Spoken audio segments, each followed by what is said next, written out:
จุดคัดกรองอยู่ตรงนี้เนี่ยใช่แล้วก็มาที่จุดคัดกรองกันนะคะกรุณาลงชื่อตรวจอุณหภูมิล้างมือลงชื่อใครชนะต้องสแกนไหมลงชื่อไหมลงชื่อให้ความลงชื่อล้างมือยังลูกเอาเหรอ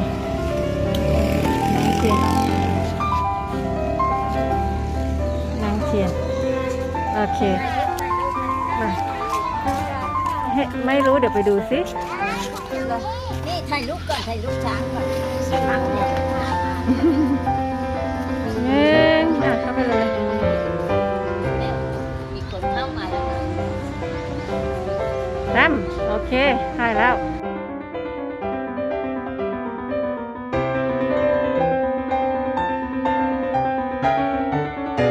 เราไปดูบ่อเต่ากันไหมล่ะบ่อเต่าจะนั่งไปนั่งเลย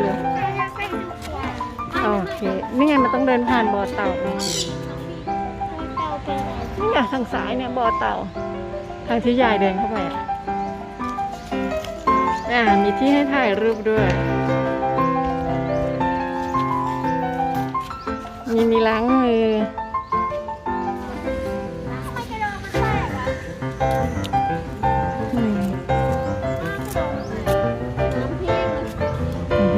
เต่ามีน้ำกินไหมเนี่ยโอ้โหนั่นเทียบเลยนะเราดูว่าหินน้ำตัวใหญ่เทียบเลย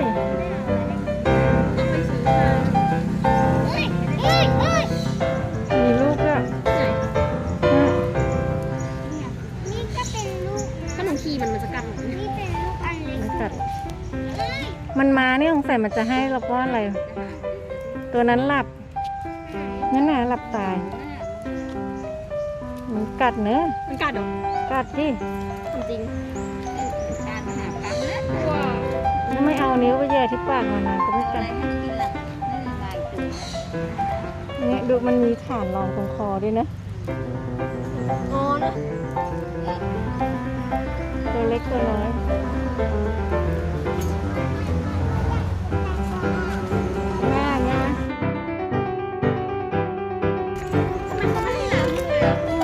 ตัวนั้นเป็นตะไคร่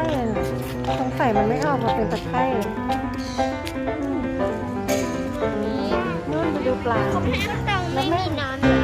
ล้วแม่ดูนะมันอุดเต็มเลยนะเหมือนมัดเลยอ่ะมันอยู่ด้วยกันเป็น10 ตัวเนี่ยดูนะมันปิดได้ด้วยไหนนั่นแหละมันห่วยเลยไหนนั่นแหละเมื่อกี้มันปิดไปแล้วเห็นไหมใช่มันปิดกระดองได้ดีใช่ใครก็ทำอะไรไม่ได้นะโอ้ยดูดิยังกระมัดเลยอ่ะตรงนี้มองมันมองซ้ำดูสิเป็นงูเลยนะมันขี้คอนี่มาดูอะไรนี่เร็วดูตัวนู้นนี่ขาออกมานู้นขายาวนี่อะไรอ่ะ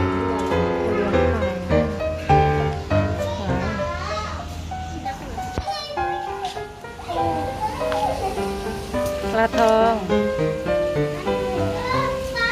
อันนี้ปลาเงินปลาทองมีปลาหมอแรมโบ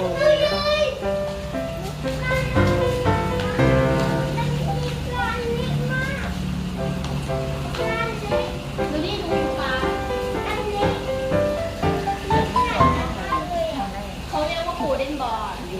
เรียกว่า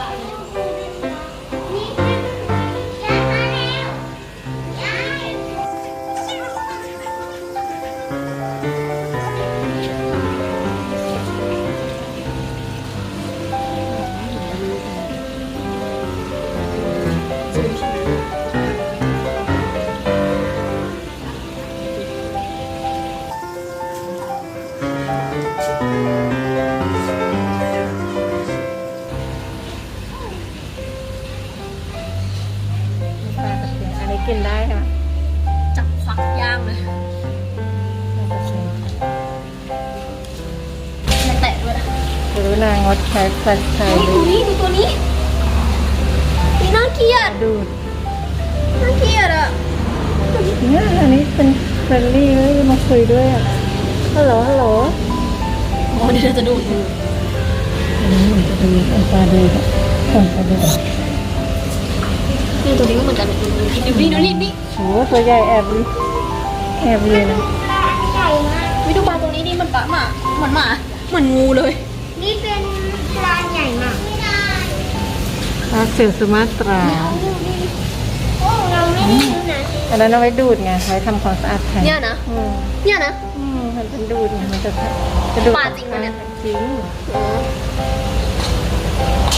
พูดจะงงแล้วว่าปลาจริงหรือเปล่า ดูข้างถือแทงนี้สกปรกมาก เขาไม่ทำความสะอาดเลยอ่ะไม่ชอบ มันอาจจะชอบแบบโคลนไปได้นี่ตะเพียนทองนี่ปลาตะเพียนทอง ไม่เห็นมีสีทองเลย ปลาตะเพียนเงินมากเลย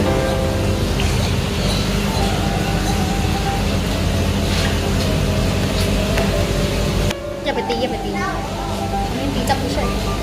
มันไม่ง่ามเลยเนาะ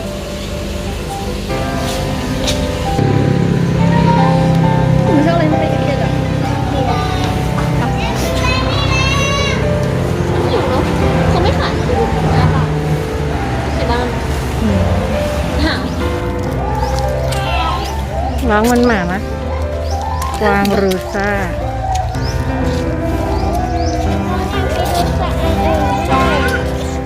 โอเคก็เดินดูไปเรื่อยๆตัวนี้มัน มันทำหน้ามันแค้นเราอ่ะ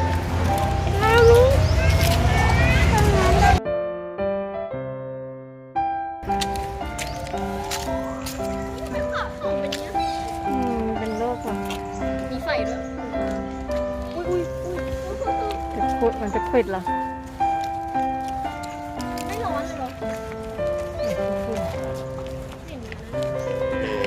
มันมาขา เนี่ยมันเดินตามอ่ะ วัวมันหลุดแล้วมันหาไม่เจอแล้วมันเดินตามเลยกวางกวางเก็บไปแล้ว นี่มันกล้าเนาะมันไม่กล้าเลยอ่ะเนี่ยใส่ถุงแล้วมันตามเอ้ยป้านกเอ้ย ระวังขี้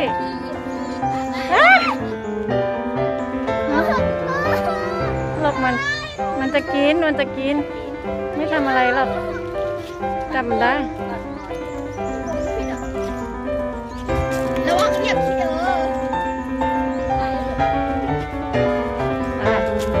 ทำไมไม่มีร่มเลยสักคันเนี่ยลูกกวางน่ารักไหมลูกกวางน่ารักไหม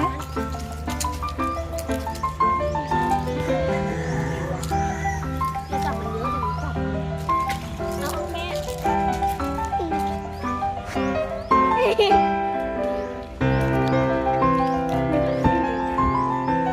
เอาอะไรลูกเอาอะไรหิวสิดูมันมองใหญ่ หิวจัดกินมือเราเข้าไปเลย ไปลูกกวางเดินมาเรื่อยๆครับตามทางหน้าเขาเลี้ยงควายอยู่เพื่อจะได้จีบควายตก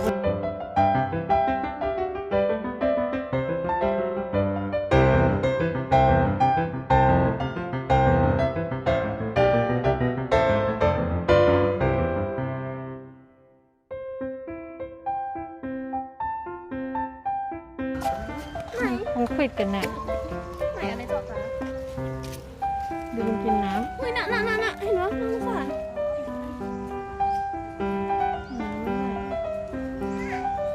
มันกินน้ำดิ ไม่อยากกิน ไม่ดูมันกิน มันกินมันหมาเลยอะเขากินทีละหยดไม่ได้เลยนะเหมือนเรื่องนั่นเลยอ่ะเรื่องที่มันเป็นกวางแล้วก็มีจุดๆอย่างเงี้ยชื่ออะไร ขน นะ ตายยาวมาก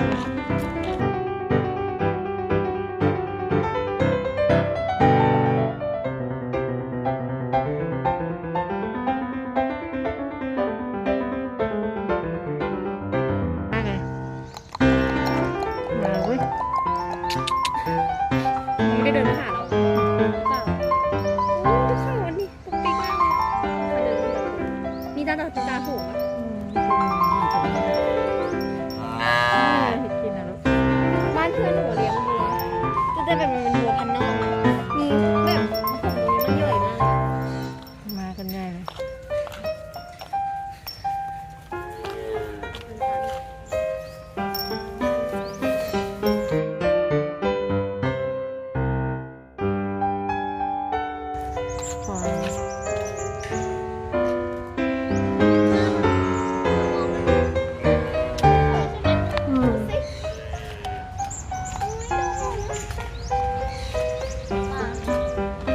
สกปรกมากเลย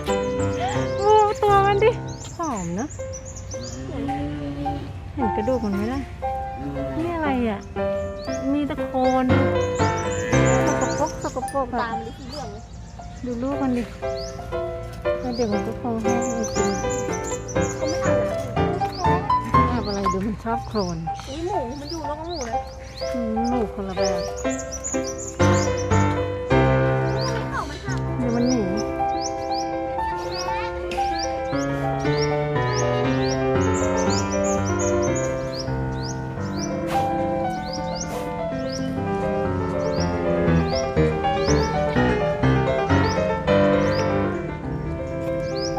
ท้ายถ่ายรูป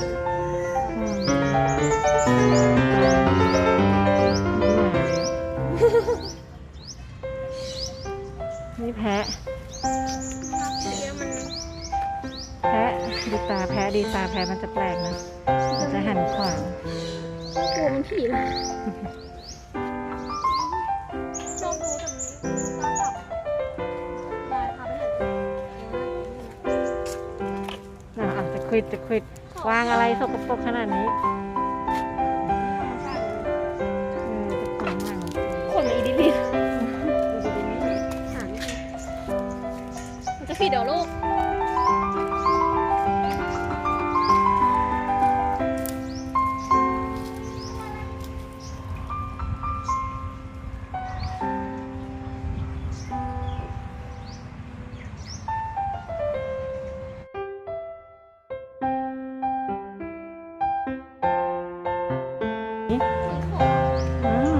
อันนี้ก็มีขอใช่ปะ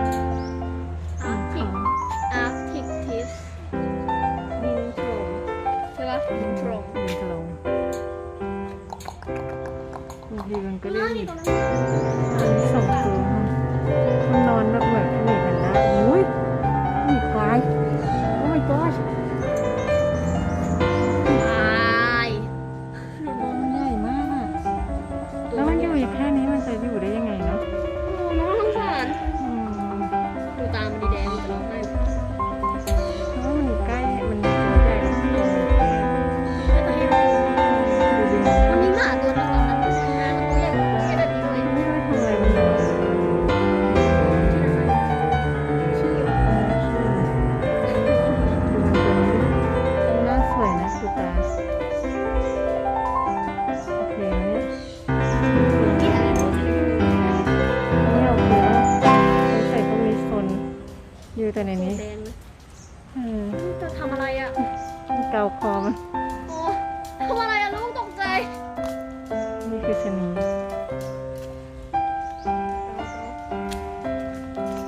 นี่คือแม่น้ำ ข้างนอกดูดิ น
อดเข่า เหมือนคนมากเลยนะ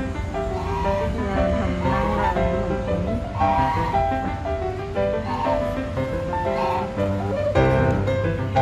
ี่ห่านใช่ปะ ไม่ใช่นี่หน้าเหมือนอีสานสมโ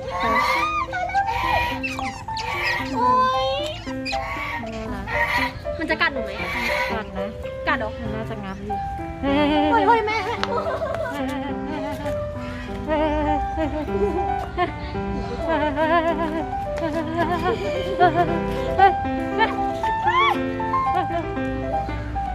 ดูนะนี่สีมันสดมากเลยเนี่ย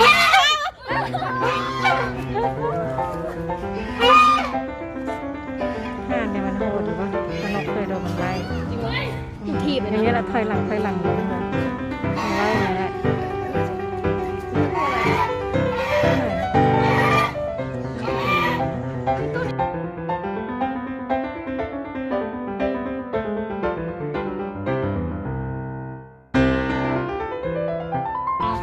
ยังมีลิ้นด้วยลิ้น นี่เดินแบบ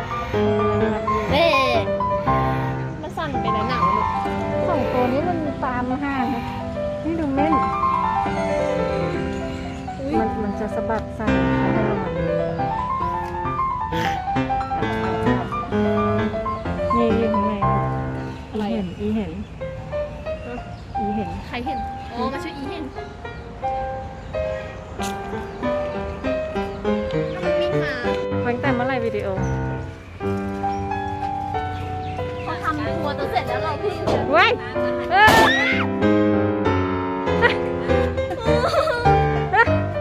วางขี้ตก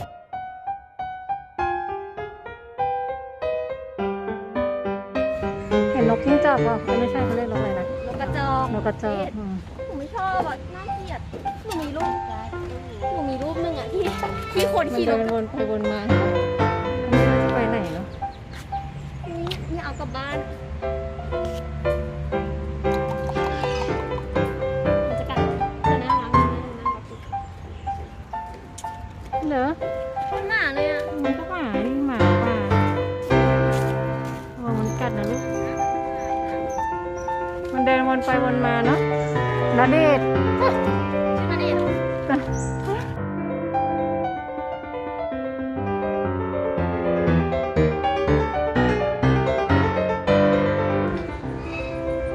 กลัวเนอะมันว่ายน้ำมาทำไม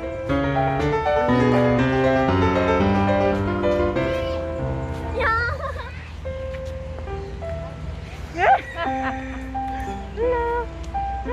ไม่ชอบ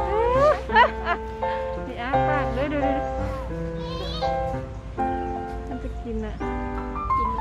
กินดิถ้าส่งเข้าไปนี่มันจะงับเลยติด ตามเลยตัดปีกไปนะพัก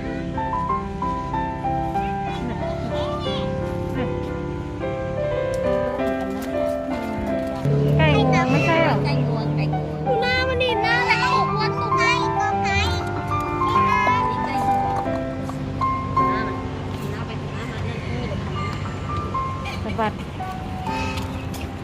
หนูจำได้โอเคถือน้ำโค้กไปในเนี้ยแล้วหนูกำลังจะกินแล้ว แม่นกยิง ใส่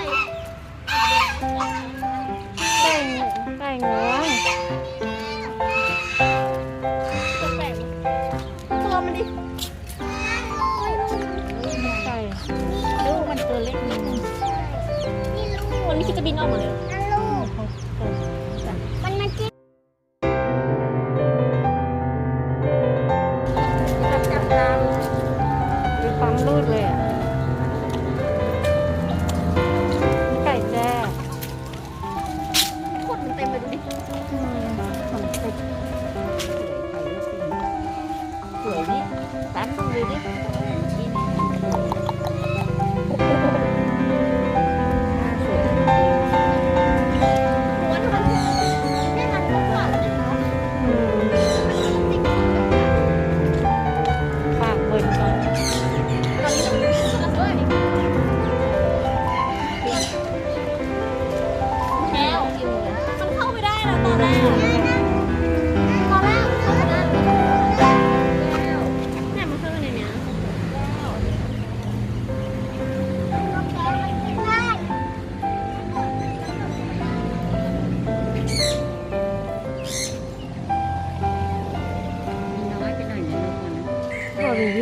ตัว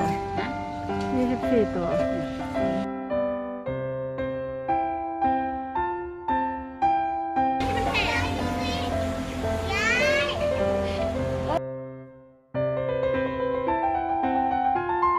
แต่หางมันร่วงอยู่มันคือนกยูงอยากเก็บ ทำไมมันร่วงอะนะ มันร่วงแล้วมันก็ขึ้นมาเขาถึงได้เอาไปทำเมียงหางลงมันสวยมากเลยอ่ะไก่มองน่ารักอ่ะมันสวยเลยอ่ะกล้องมันใช่ไหมสีสดมากแล้ว น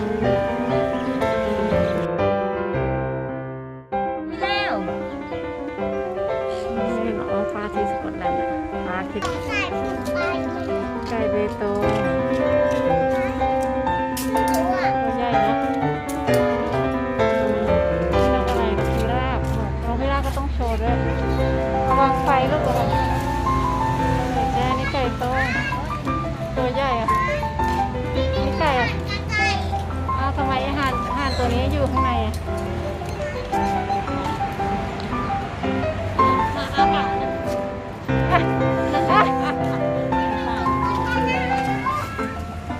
ไม่จ้ะใช่เห็นนะ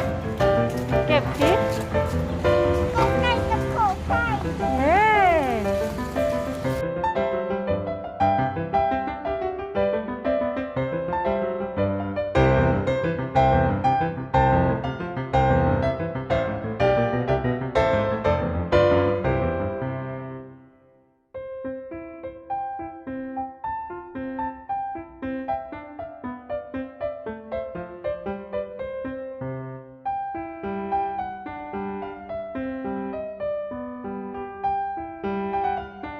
กินน้ำเย็นนะมีคาเฟ่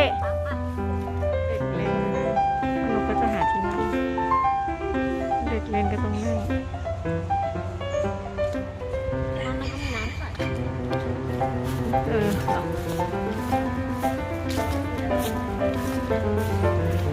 ว่ายังมีอะไรไหม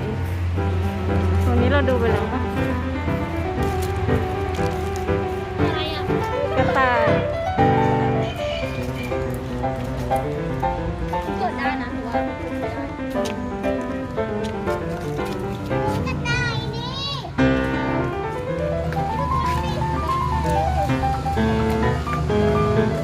ครับ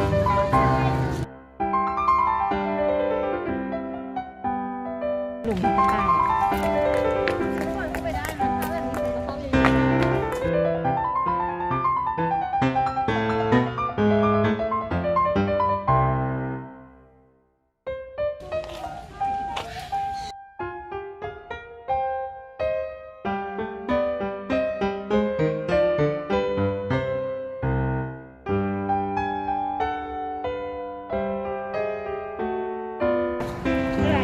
ลิงนี่มันนอนอยู่ตรงประตูหลังนะ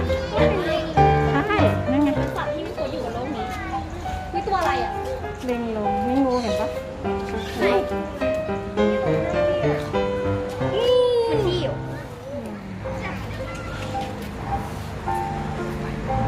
อันนี้งูเห่าพ่นพิษเลอะ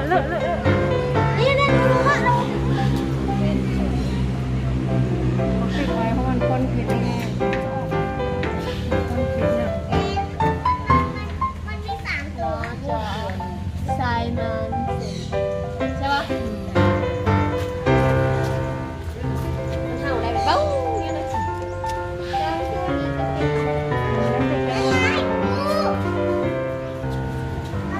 งูสิง จะออก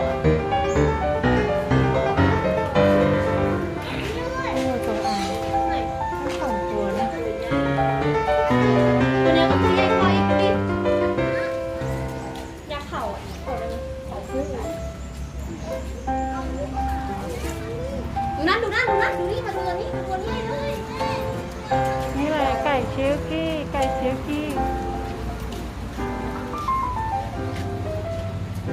อะไรอ่ะ ไก่ซิลกี้ที่เมืองนอกมันเยอะมากเลยตัวที่เป็นไม้ ดูมันมีขนที่เท้าด้วยอ่ะ ก็บอกเยอะว่าไปคาเฟ่ไม่ไปไปคาเฟ่ป่ะไปล้างมือก่อน ล้างมือตรงนู้นนะไป ตายพอไปกดให้น้องหน่อยล้างมือก่อนลูก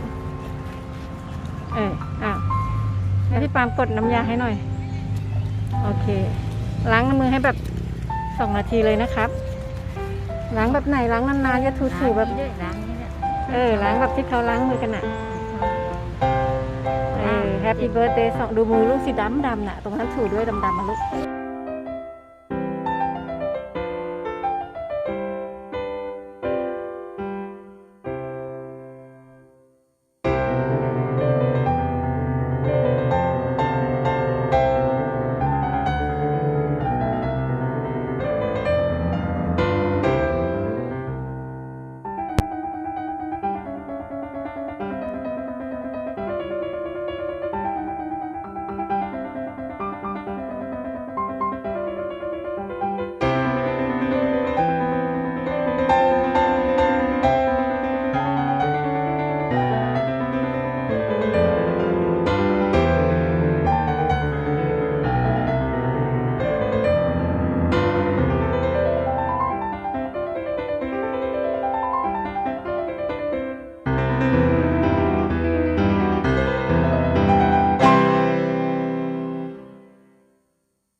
เตรียมตัวเปียกเตรียมตัวเปียกเตรียมตัวเปียก ป้าน้องหักเดี๋ยวมาได้เปียก เตรียมตัวเปียก ป้าน้อง เฮ้ยพี่ปาไม่อยู่แล้วก็อยู่ตรงนี้แหละเตรียมตัว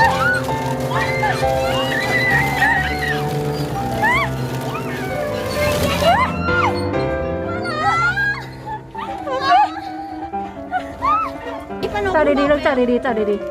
ๆนั่งเข้าเหมือนเดิมลูกไม่มีอะไรแล้วก็ปิดน้ำพุแล้ว ถ้าทอดหนูขึ้นนะ เย็นดีออก ดีออกเนี่ย ก็บอกว่าร้อนไม่ ตกใจ ใช่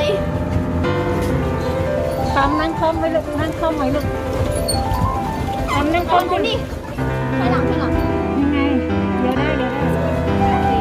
ตามนั่งคอมสิลูก